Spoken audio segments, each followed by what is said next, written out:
Happy Friday, Miami. This is Buy, Sell, Hold, a Miami real estate podcast by locals for everyone out there. I'm Peter Zalewski. I'm a condo consultant. I'm an expert witness. I'm the founder of the Miami Condo Investing Club. Let me go ahead and introduce the moderator of the podcast, my co-host, no one else but Daniel Hernandez. He is a real estate advisor over at Compass Real Estate in Coconut Grove. He does single-family houses as well as condos. So next time you're in the Grove, look Daniel up, and you guys can go out, and he's buying. What's up, Daniel? I'm buying. Monty's has gotten expensive, Peter. No. You know what? We can split the bill. No, I'm kidding. Happy hour only. This is Buy, Sell, Hold Miami. Welcome, everybody. I hope you all survived Art Basel. I should know that by now. I've lived here my whole life. Well, this is Buy, Sell, Hold Miami, episode 30. We got, 2 or 3 of these left in 2025, and then we're onward to 2026, Peter. We've been doing this since May, if you believe it. And so if this is your first time joining us, Peter and I have got this little talk show. Maybe you heard of it. Maybe somebody sent it to you. Maybe it's just my mom. But in any event, we pick 5 topics every week.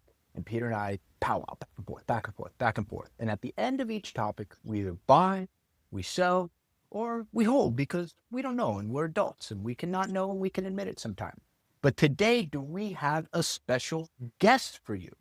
Mr. Dallenberg. And I call him Mr. Dallenberg, not because he's an old wise man, but he's also an older, wiser man because he was my 8th grade social studies teacher, Peter. I did not know that. Wow. He was my 8th grade social studies teacher. And when he wrote to me, he didn't know he taught. So I go, hey, Mr. Dallenberg. He goes, call me Josh. I go, well, the last time I saw you, you were definitely Mr. Dallenberg.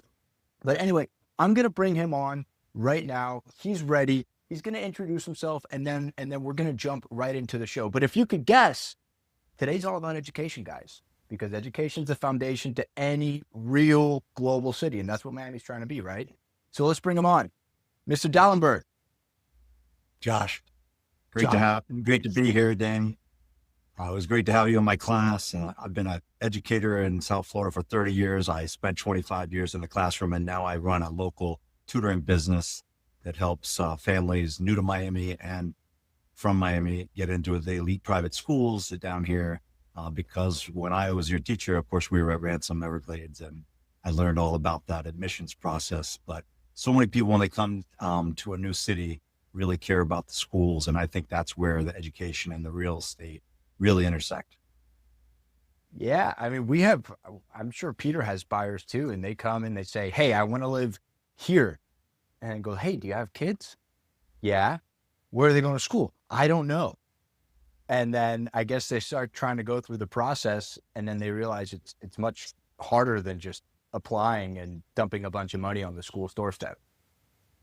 It's overwhelming for some parents. So we help them through the process. Of course, there's some great public schools and some great private schools in the area. So there are some good choices, but it's hard to know the system when you haven't been from around here. And so we talk about the different neighborhoods on the show, and one that people always want us to talk about more is Coconut Grove. For whatever reason, the Grove has marketed themselves very well to out-of-state folks. And my hypothesis behind it is it's all about the schools. You got Carrollton, you got Ransom, you got St. Stephen's, you got St. Philip's, or is that St. Hugh's? I always get those two confused. St. Hugh's. St. Hugh's. St. Philip's was in the Gables, right? St. Philip's is in the Gables, stone's throw away. But you know, your kids are your commute. So if you're buying a $3 million house, I would think that you work pretty long, pretty hard hours, and you want to minimize that drive time. So the Grove it is. And by the way, it's also a very nice place to live. Don't you live in the Grove, Josh? I've lived in the Grove most of my life. I spent some of my high school years there, and then I've lived there since '99 in the same house, right? Do you mind me asking what you bought that house for? Well, it was in the 200s. We probably put we probably have $300,000 in the house before we moved in, but which is nothing by today's standards. But as school teachers 25 years ago, that was a lot of money, and it's what we could afford at the time. But we feel really lucky, obviously now, to have a place to live.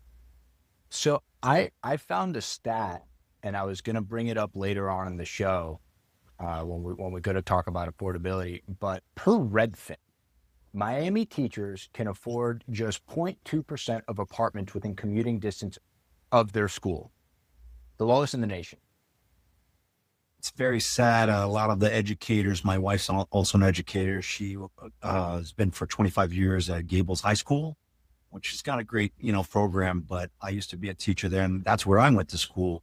So like my wife went to Killian. I did not say she's a cougar. I said she went to Killian. I just want to make that clear.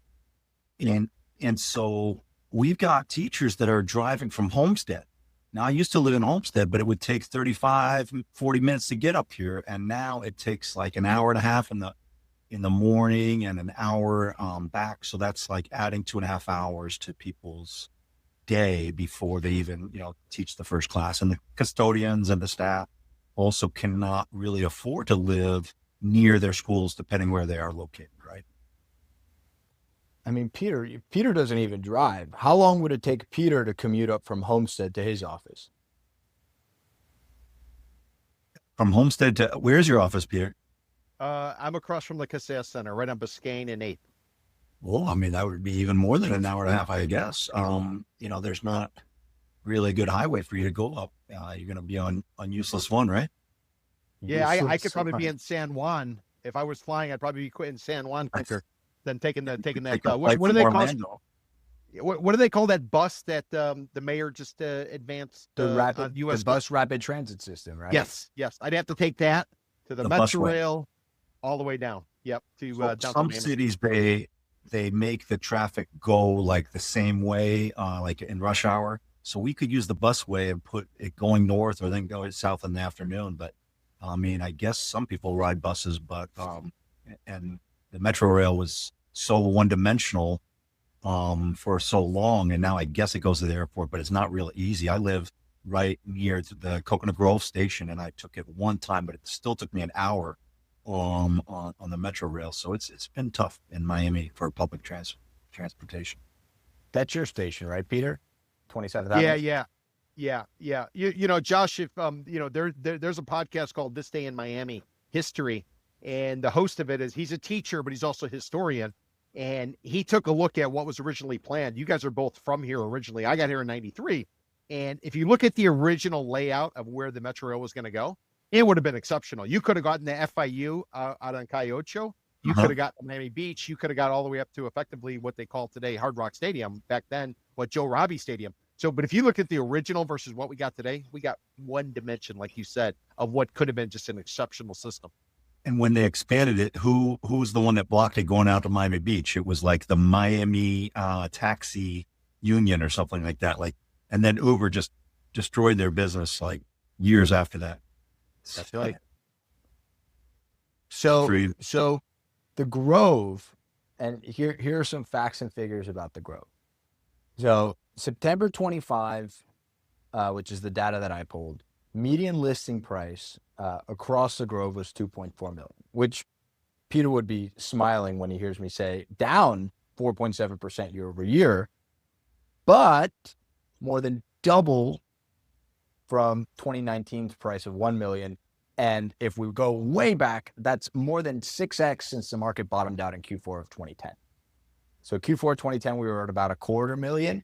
And that's even 10 years after Josh bought his house in the Grove. The Grove has just seen stratospheric growth. And I'm sure that correlates with the cost of private school tuition too.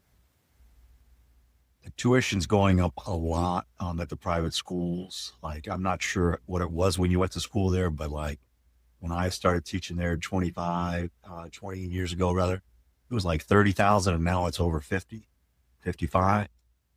So that's crazy. But also the prices of a lot of homes in the Grove are crazy. Just plots of land for $1 million, tear downs for over $1 million. You would know the prices better than I do, but the worse the traffic gets, the more value there is being close to downtown and centrally located. And I can jump on a Metro Rail and go to the Heat game or access, my boat by the water in Coconut Grove and just be out in minutes. So it is a nice place to live, and we have nice parks, which is nice. it's a nice place to live. So do you think my thinking is accurate?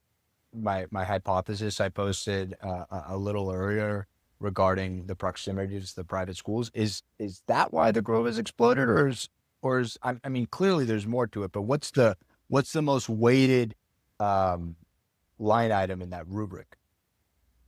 Well, Coconut Grove's older than Miami, right? Um, and it started before Miami. Even when the rest of Miami was the Everglades, we have this high ridge, Silver Bluff, and so yeah, the Bahamians helped to build Coconut Grove, and I think it's a confluence of a lot of the things: being close to downtown, being by the water, and the schools don't really hurt because you don't have to commute very far. So if you do live there, you don't want to send your child down to Gulliver or Palmer Trinity if you live in the Grove and drive past some of these good schools. So I think Ransom is super competitive within this market because so in part of their excellent faculty and programs, but also those other schools have great faculty and programs, but their location really helped them as well as it helps the Grove. So not only does the Grove have the schools, but they have really good schools. Is that what you're saying? They do. They do have a lot of quality schools. I'm in my office in Borough, right next to St. Stephen's, where we pick up several times a week students from there. But it's got good schools. But there's other areas that have good schools as well, good private schools and good public schools. I do think that this area has some good public schools too. My kids, they all went through Coconut Grove Elementary, and I know there's a lot of nice families there now as well. Ponce has an IB program. Gables has an IB program, which is the local school for Coconut Grove. So I do think that there's some good private and some good public options for this area. And when clients come from out of state, which I'm sure are a ton of your clients, folks who come in and they don't have the connections, they don't know the advancement director, they don't know the admissions directors. Right. What, like, give me an example. They say, hey, I saw on bestschools.com Ransom. And you kind of go, well, yeah, I mean, if you can pay for it, but it depends on their income bracket, right? So some of them are immediately interested in public schools because of what they've heard about Miami and private schools, or from where they come from. Either public schools are good or bad. So they, but if they can't afford it, it's not really an option for them. But then sometimes they're not my tutoring client because we do specialize in getting into some of those private schools. Right. But there's plenty of good school families at Carver Elementary and Middle School has a great language program. Those kids work really hard. So there are some other good schools besides private schools, but I think it's just in their head of what do they want when they get to Miami. And then they immediately talk to coworkers scouting out, and maybe their realtors also. Don't you get a lot of questions about schools? All the time. Okay. All the time. I know Peter has more institutional buyers who are, a condo is just a number on a balance sheet for them, but on a personal, on a familiar level, it's something that always comes up. I found my dream home, but oh shoot, where's little Timmy gonna go? And then by the way, there are the clients who come down, particularly from New York. Long Island has a very well built out and successful charter school system. Actually, one of them is coming down here, Success Academies. They're vying for a few spots, and we're going to talk about that in a minute. But they can't, these are Fortune 100 executives, and they cannot, for the life of them, wrap their head around the idea that $50,000 is value. Like, I'm smart, I'm wealthy, and I'm not falling for this trap. Mm-hmm. Well, I've been offering myself to work with more realtors because it's such a priority for some buyers. And so if you've got realtors watching your program, I'm sure they've got to be interested in all that interesting stuff that you guys talk about every week. So I consult with some families and some that are new to Miami or new to the system, because it can be overwhelming if you don't know the schools and their reputations, right? So in terms of Grove, hot, Peter, buy, sell, hold. Based on the schools or based on the marketplace? Based on the marketplace. Well, based on You know, everything, really. It all goes into the washing machine. yeah. I mean, I guess you have to be a buy on Coconut Grove for everything that's said. I'd be a sell on the pricing though. I don't know. I don't think that the pricing holds. I think we got ahead of ourselves. I think we took out a cash advance, and now we're going to have to grow into sort of the pricing. And I think that might sort of be the issue. If your horizon is 3 to 5 years, you might be sticking to 5 years in order to sort of achieve what you wanted. Remember, there was a big run up in 2021 when everybody flooded into Florida because you didn't have to wear a mask and you could work from home. And now that that dynamic has sort of changed, if you're living elsewhere and you're trying to rent out that house because now Jamie Dimon wants you back on Wall Street or Silicon Valley wants you back in, in Northern California to work on AI, what do you kind of do with it? Do you rent it? Can you break even? So I would say we're ahead of ourselves. I'm a buy on the Grove, but I'm a sell on current valuations. Josh? I'm the Grove is very hot. I'm a buy, but I do not know the prices of real estate like you guys do. I'm just on the reputation of the Grove, the schools, the parks. I definitely am a buy on the Grove. I'm a buy on it too. And because data is so important to Peter, I'm going to make him smile again. Year over year, median time to sale. Ready for this, Peter? October 2024, 64 days. Wow. October 2025, 123. So that demand for the current pricing, I mean, the data says it. It's slowing. And this is October to October. We're putting apples to apples. So that indicates to me that a lot of people are still asking pretty lofty prices. But overall, I'm still a buy. Josh, can I ask you a quick question? Please. Is there any kind of indicator? Is there an index? Is there any kind of tracking mechanism where we can track private school tuitions? Whether it'd be grade school, high school, and or university, better universities, just to kind of get a sense. I would love to be able to correlate what's going on in condo prices in a place like Coconut Grove, as well as the state of Florida, as well as South Florida, because you got Ken Griffin, who we call Ken Billions. He's donating money to some New York institution. They're going to open up all these grade schools. We all know about the Montessoris. We have every other university out there. Is there any kind of valid, reliable index to be able to get a gauge as to what's going on with education prices and whether or not they're moving in unison or maybe one's out of whack or the other is?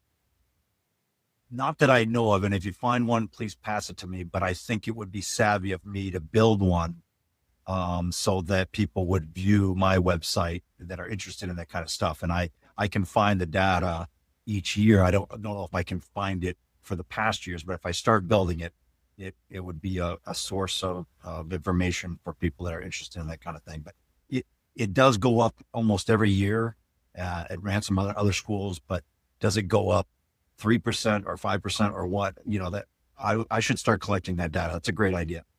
And Josh, one other question, if I could piggyback on that. Please. What's the VIG? What's the kicker on top of tuition? Everybody knows you got to drop your 50 grand or whatever it is to send your kid to school, but then you got all the add-ons. Have you ever seen a percentage, like typically whatever your tuition is, add 10% because of books and junk fees and everything else? Have you ever seen anything like that? No, I wouldn't know how to calculate it, but I mean, just on the bar mitzvahs and bat mitzvahs alone in 7th grade, Danny, how many Amazon gift cards is that? But usually they include the price of lunch, but you're usually buying your uniforms, or if you're taking any school trips, and if you have bus transport or private transportation. I mean, nannies sometimes are driving the kids to school, so like it would be, it's basically one price, but there are a few add-ons, and they even will charge separately for books sometimes. So I think building both tools, maybe the other one would be too hard to estimate, but the first one is just like call up the admissions office and say, how much are you charging tuition this year? And keep tracking it every year. I think that's a great idea. Hey, well, Josh, just remember when you create the index, you got to give credit to Buy Sell Hold Miami. I got it. Sponsored by is what I was thinking. Oh, there we go. Powered by.